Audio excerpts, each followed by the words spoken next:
Hey everyone, Dan here. Happy Valentine's Day. I hope you're all having a good day. Today we are going to take a look at the new uh, Snyder Cut or Zack Snyder's Justice League. So they dropped a trailer today, and it's for the 4-hour version that Zack Snyder has put together based on his original footage that he had filmed, some new stuff. And this, of course, is his take on it, which is what he originally planned. Um, for those who don't know, by the 2017 version that was released was taken over by Joss Whedon and drastically changed to the point where it's not even the same film. I mean, there's a lot of the same beats, but it's going to be a very different film. Now, the reason it got changed wasn't because Warner Brothers was having cold feet or anything. They didn't fire Zack Snyder. Zack had a personal tragedy that came up. It was a very serious tragedy. He stepped away to spend time with his family, and the studio brought in Joss Whedon to finish the film. And in doing so, Whedon changed it drastically. So we've gotten little teasers of it when the announcement of the Snyder Cut. But this is the first official trailer, and the actual movie will be hell. At the time, we didn't know if it was going to be a movie or a miniseries, but it looks like it's going to be a 4-hour movie, and it's going to be released on March 18th, which is interesting because it's the day before Marvel starts the Falcon and the Winter Soldier on Disney Plus. So a little bit of cross competition there, but this being just a one-time movie, everybody can jump in, watch this at the 18th, and then the 19th you start watching Falcon and Winter Soldier. So without further ado, let me pull up the thing, and what I'm going to do is I'll, as I go along, we'll watch it, and I'll pause it and make comments as I go. Anything I think needs to be explained or broken down. Here we go.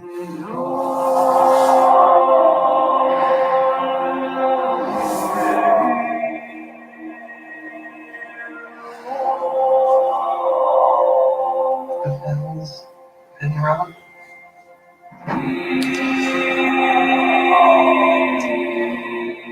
Out in the dark,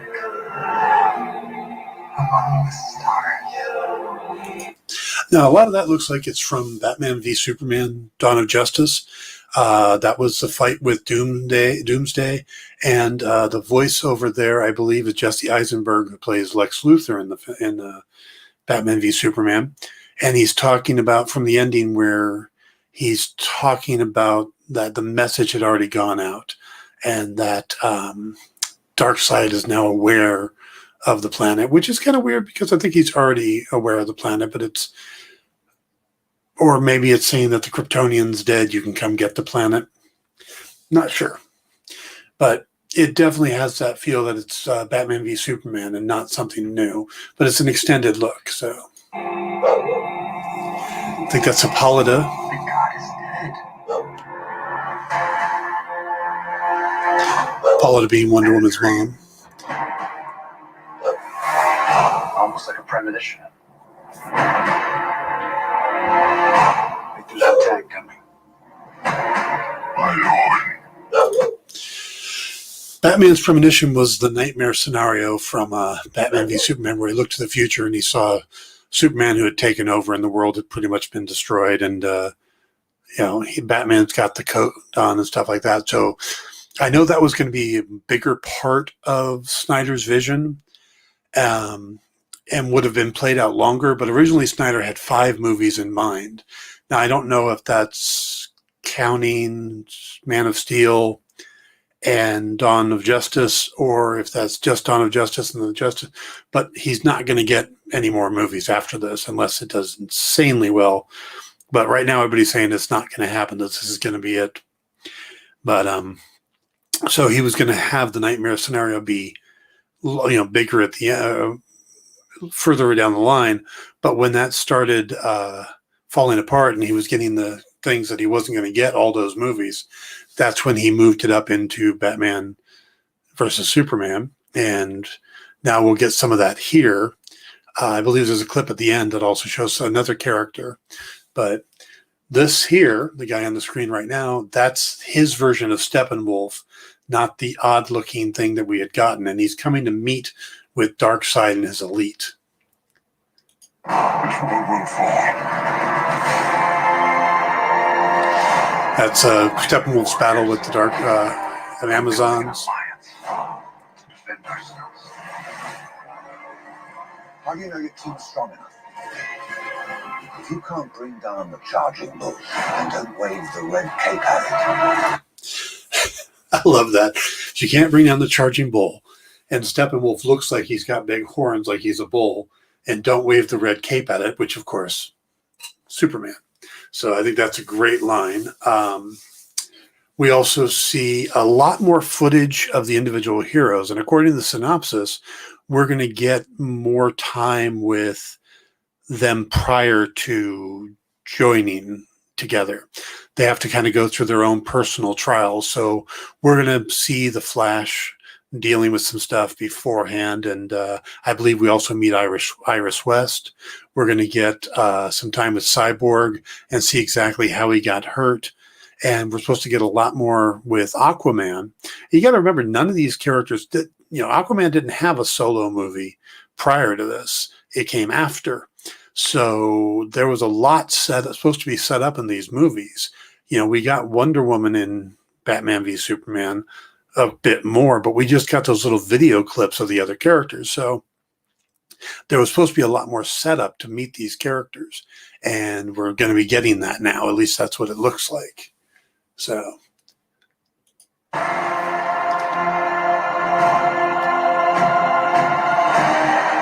sent here for a reason.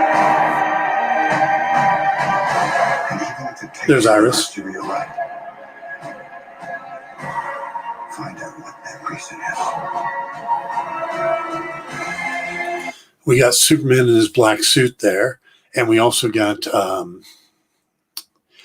Lois.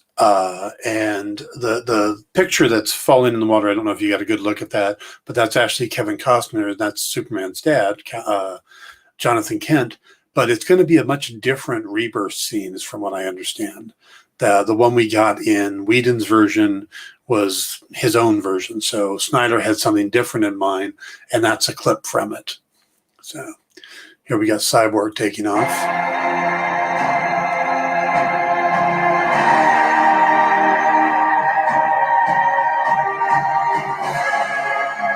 They said the age of heroes will never come again.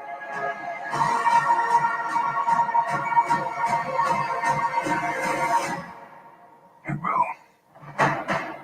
It has to. Okay, I may be in the minority here, but I absolutely love Ben Affleck as Batman. And I know everybody's getting excited about bringing Michael Keaton back, but I'd like to see Affleck continue. I'd like to see this universe do more because I think it had a lot of potential. I think it had some great actors involved. I think Snyder may have gone a little more darker than people wanted, but Whedon's answer wasn't the way to go. So, and at least they had a vision at the time. Now DC seems all over the place, not knowing what they're doing, trying to throw everything in the kitchen sink. And we're getting, Affleck's going to come back for a little bit, and then Michael Keaton's coming in, and just it almost seems crazy, all the things they've got going all over the place. Now, is Cavill Superman still? Is he not going to be Superman? Are we rebooting? Are we not rebooting?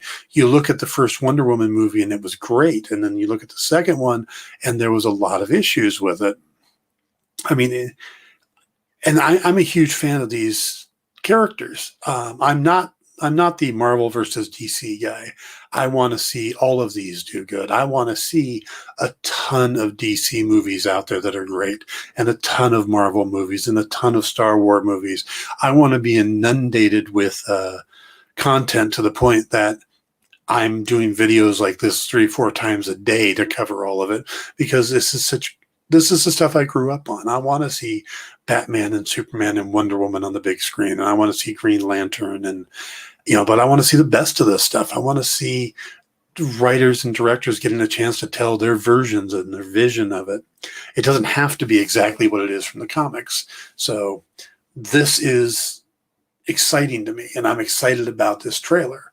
But let me get back into it before I rampage or rant too much. We live in a society Here we go. honor is a distant memory. Isn't that right,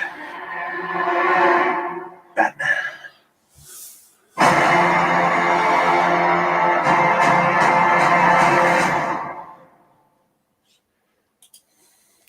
All right, so there we go. That's the big reveal, of course, is Jared Leto there at the end as Joker.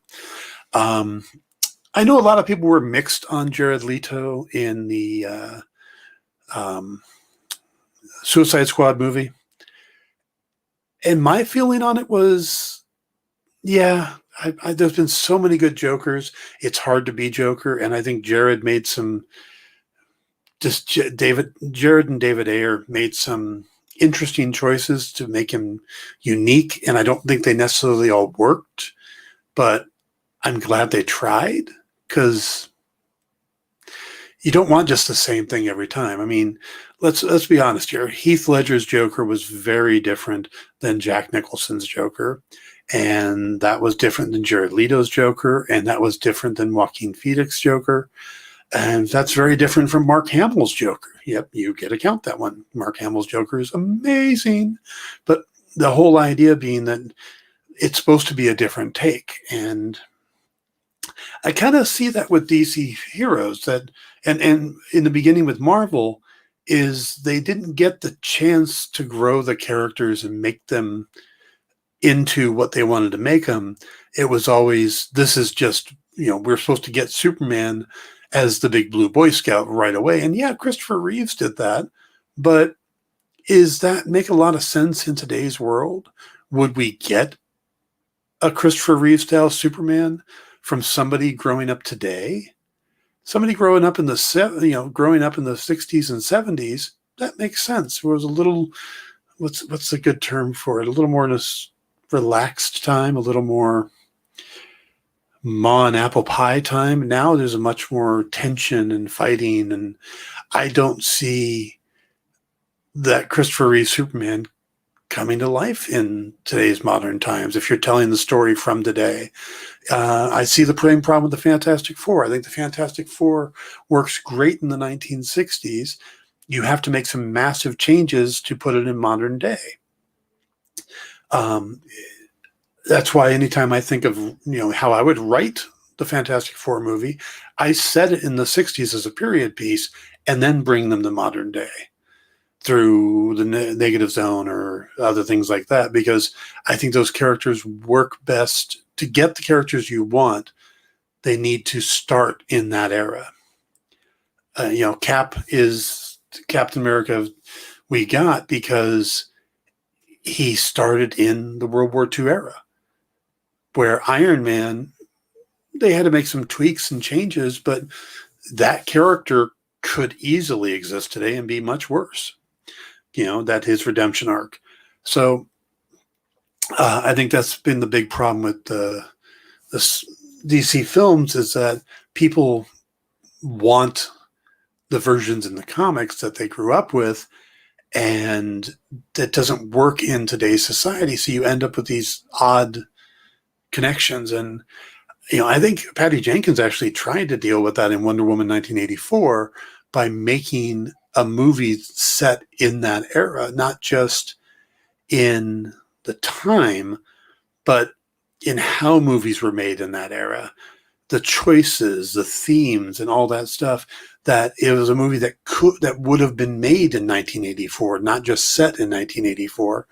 And in doing so, modern audiences have a problem with that, because there's things that we think of, like, what's going on with the handsome guy? Well, isn't that, inappropriate for him to be used that way, and stuff like that. So those are kind of things we don't get in the past movies, we get now.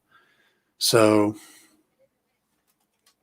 but coming back to this, Zack Snyder's snack. I'm going to learn to talk. Zack Snyder's Justice League. I'm very excited by this.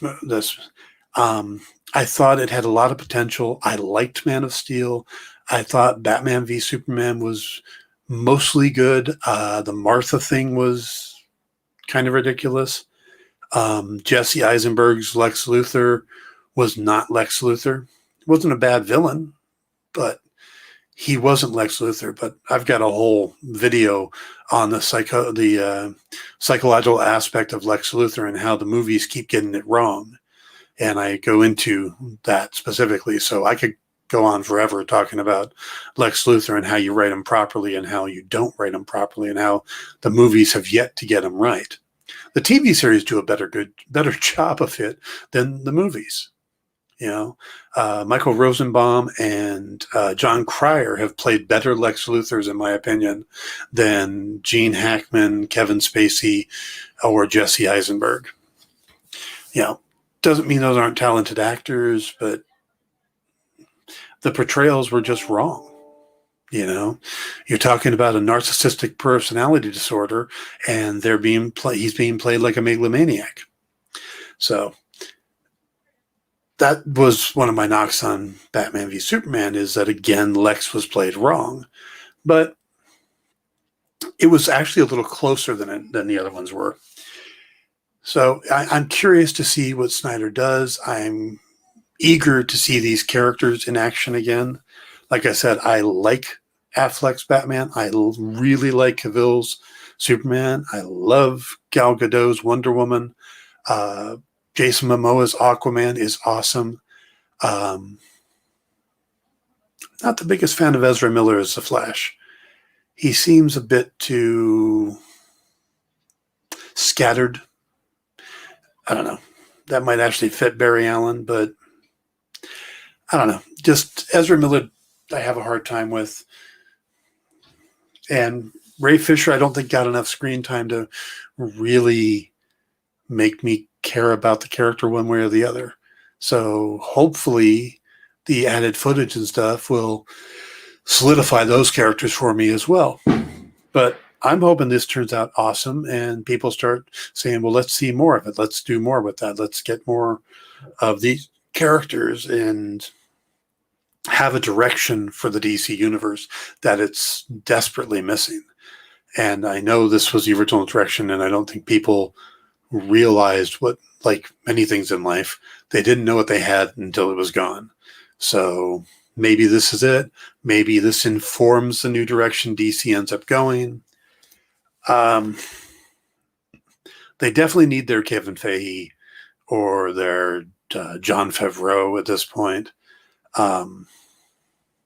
Jeff Johns is great, but I think Jeff Johns may be too attached to the source material, where I don't think Zack Snyder was attached enough. Where you look at Kevin Feige and he has probably that proper balance of love for the source material and also the desire to make good modern movies.